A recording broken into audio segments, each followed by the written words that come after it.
host is Pat joining us this morning. That's right. And we're talking about raising the kids. All right, now this comes from Tyler Perry. Now, play the Tyler Perry audio, him talking about his son.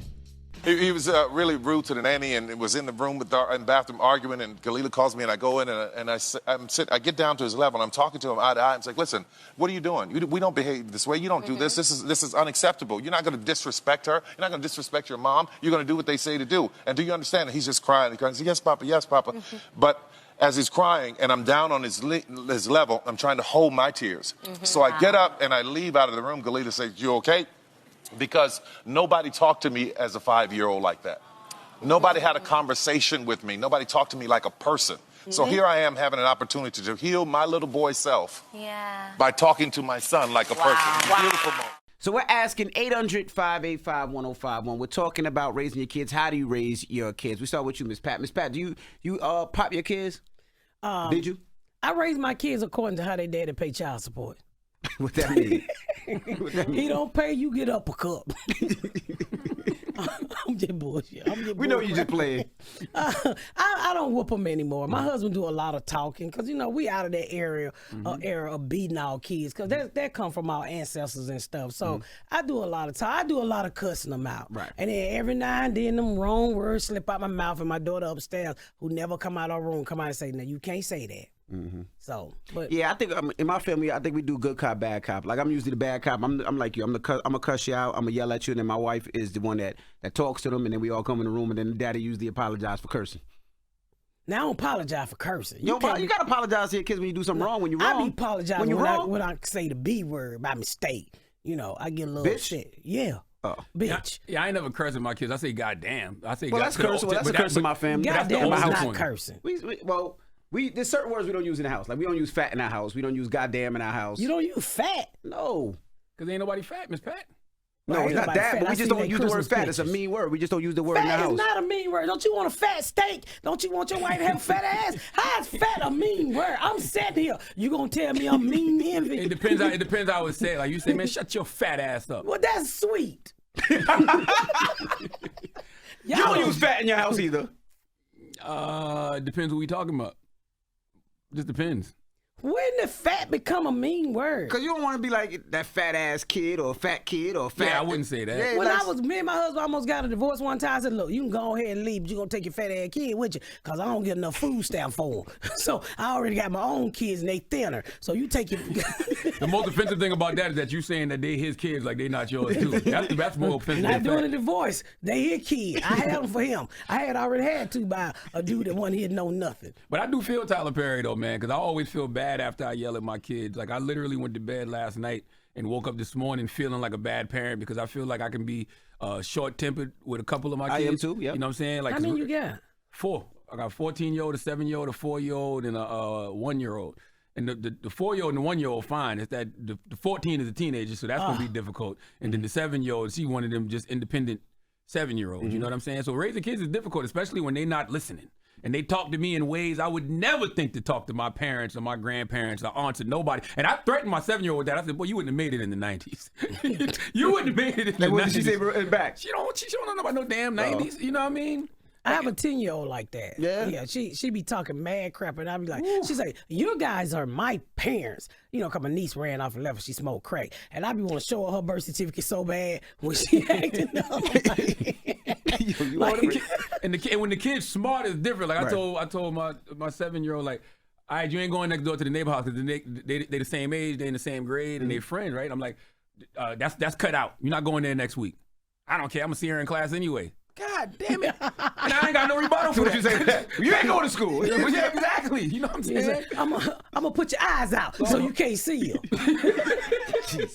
But I feel them though, and that's why I do like having conversations with my children for the exact same reason Tyler Perry said, because when they get grown, they're gonna remember that. Because we all remember being young and getting yelled at and getting told different things by our parents. I'm sure there's stuff I'm unpacking in therapy now that my daddy said to me when I was young. My mom used to call me ugly all the time. Damn it, man. My mom used to say, get your ugly ass over there and sit down. And my sister was a lot cuter. Yeah. And now that I look at us now, I was like, yeah, your cute daughter smoke crack, but the little ugly one done succeeded there on you you, go. and you dead. Shit, my daddy told me one time, let's just kill him and get the insurance money. He told my mom, let's just kill him and get the insurance money. Damn. He ain't doing that with his life anyway. You were that bad? Yeah, I was bad. Well, you know. Damn it, man. Say, y'all need therapy. My parents weren't that bad. My parents were the Huxtables who have been messing with y'all. Cause you white. Killing me get the good. He's not white, light skinned. Thank you. No, he white, Mr. I'm Black. light skinned. You I'm real black. light What am I saying? I'm black. Hello? Have you ever had a hickey on your neck?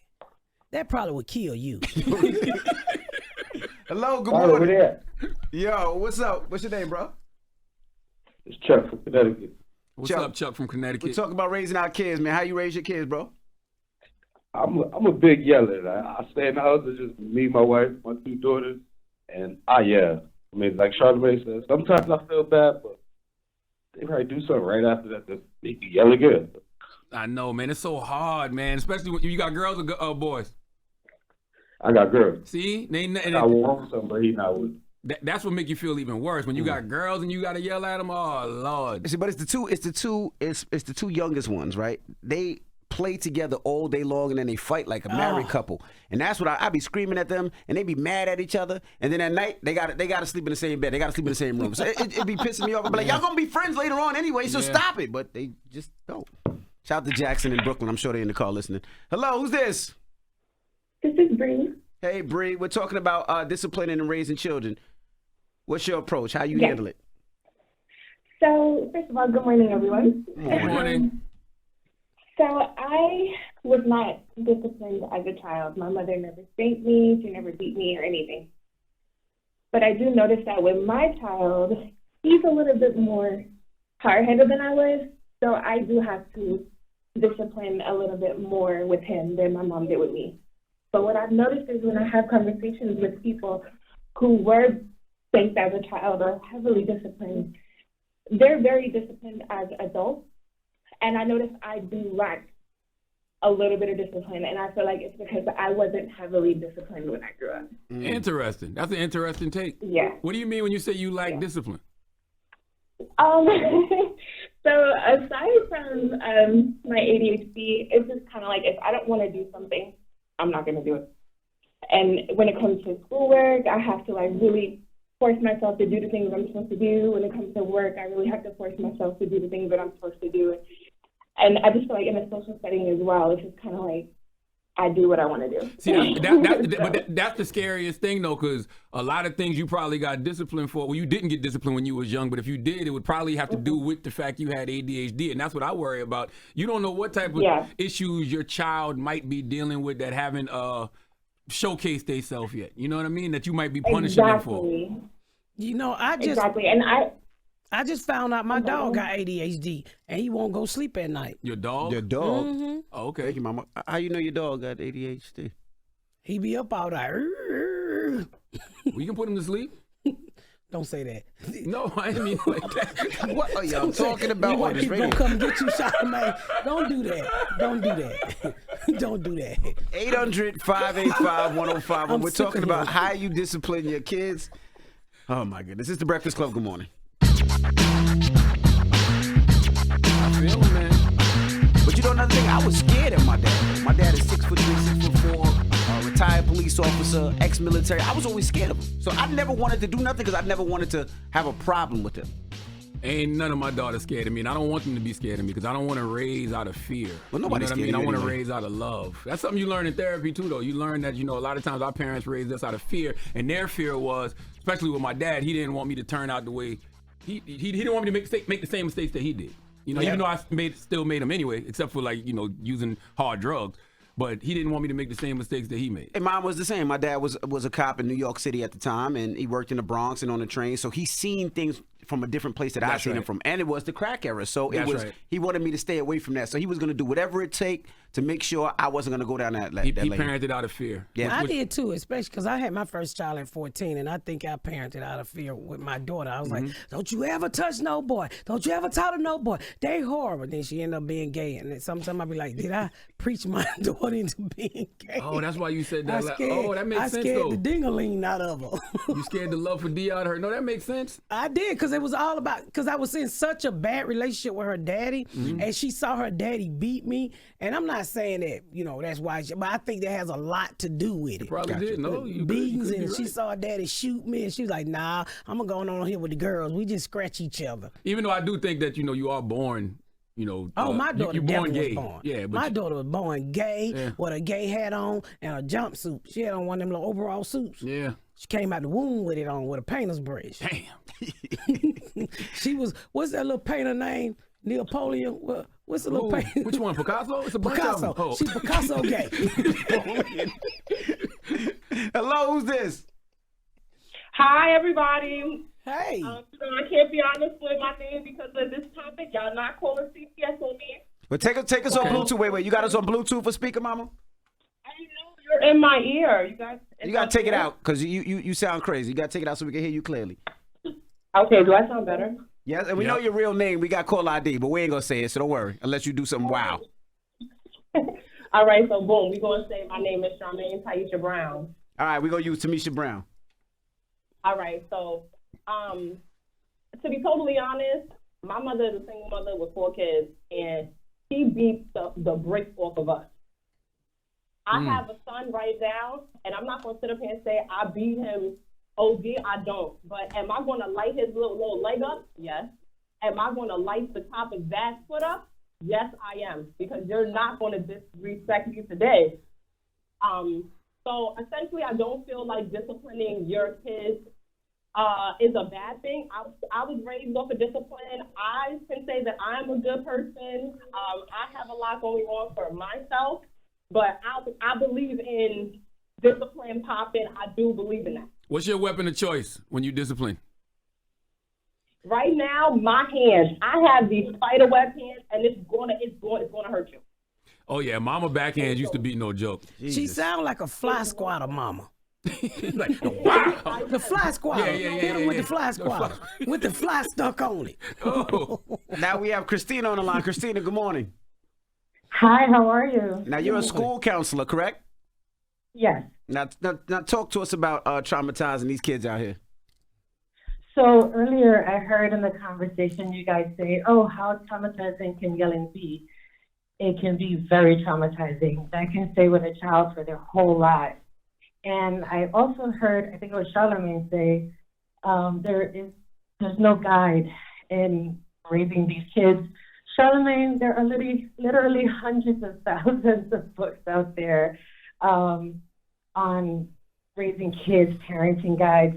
There's a great series called How to Talk to Your Kids so that they will listen and they will talk. And they have it for little kids, elementary school age, and high school age. And they have it on Audible, and it's translated in various languages. And it talks about how to discipline your kids in non-corporal ways. I agree with you. I know that there's a lot of material out there about it, but it don't matter when you're in the midst of it. Like I said, everybody got a plan until they get punched in the face. Yeah. That's true, and you have your own path to contend with and your own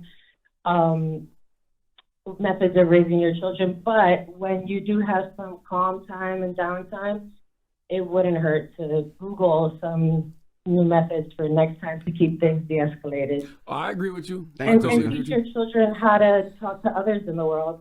I'm going to get that book and give it to my kids. I don't want to read them. I'm like, this right here, what I'm going to need y'all to read, what I want to do with you. Now, you know what? It's funny that you said that. Me and my wife are writing a book on raising our kids. We have 6 kids. We have a 21-year-old, a 19, a 9, an 8, a 6, and a 1-year-old. And we talk about everything that we go through everything from my daughter getting her first period to us talking about sex to popping our kids at times to having conversations to, I came from a household of because I said so. That was my dad because I said so. And that is a terrible way of parenting. But we don't do it like that. We explain to the kids why. Like if they want to go out and there's a reason why. No, we explain to them why. So we talk about all that. And that's what Tyler Perry is saying. Like sit down and have a conversation with your kids. That's what I tend to do. You know what I mean? And yes, when I do have a short temper and I do yell, I always feel bad about it afterwards. And then I sit down and I always apologize too. I always apologize for yelling. 'Cause that's another thing our parents never did for us when we was young. They never apologized to us. They didn't know how. They didn't know how. But I break that down too. When me and my kids, if I do something wrong, like yell or scream or whatever it may be, we pull them in the room and we talk to them why. Why I did this, why I don't want, why I scream, why I raise my voice, why I don't want them to do this, and it works pretty good in my household. And they so quick to go to the school and tell everything. So like I had an incident less than 6 months ago where the teacher called me and I said, well, I'm gonna hit was upside the head. And so next thing I know, defects at my door. I said, ma'am, these ain't my kids. I said, I'm black. That's how I talk. So the lady, the teacher was like, well, don't hit upside the head. Hit her on the behind. I said, lady, I'm going to do what I do, and you do what you do. Because my niece up there lying. I didn't think she gonna send defects to my house. They tried to put me in a counseling program. I said, ma'am, I was talking junk. I'm gonna be honest with you, Miss Pat. I think that program would have did you some good. I think I kind of agree with you. Go to hell, Charlamagne. Call us if you need us to bail you out. You know, we got you. You know, just in case. Okay, I appreciate it. I'm glad to know I got rich friends who gonna come get me out of jail. I just want to parent out of love and not fear. Absolutely. You know Well, what I hug mean? them every now and then. Oh no, I do that all the I'm time. gonna tell my kids this. I love you, Ashley, not kill Junebug, and then the mother four at the house. And my oldest Now, I ain't gonna hug you, but I love goes you. to therapy. You know what I'm saying? Why everybody going to therapy these Why days? not? You know what I mean? Those are resources that we didn't have when we was younger. Why not? Yes, you did. Your mama was always on the phone telling her friend your business. That's like saying why people going to the gym all the time, Miss Pat. One more fat joke. Why you throw about that? Why you throw that out there? You ain't have to throw that one out there. One more You fat ain't have to joke. throw that out I'm there. on You could have fat. went anywhere but that No, one. what are you That's talking not. about? That's not. No. Look. No, No, I'm protesting. That's not what you I'm fat about to shaming. put my mask on and turn into wrestler number 2. Y'all remember wrestler number 2? No. You don't remember wrestler number 1 and 2? I just figured they was just big wrestlers. No. No. Whoa. The white man with the mask on. I don't remember. You don't remember The wrestler? Mexican wrestlers, right?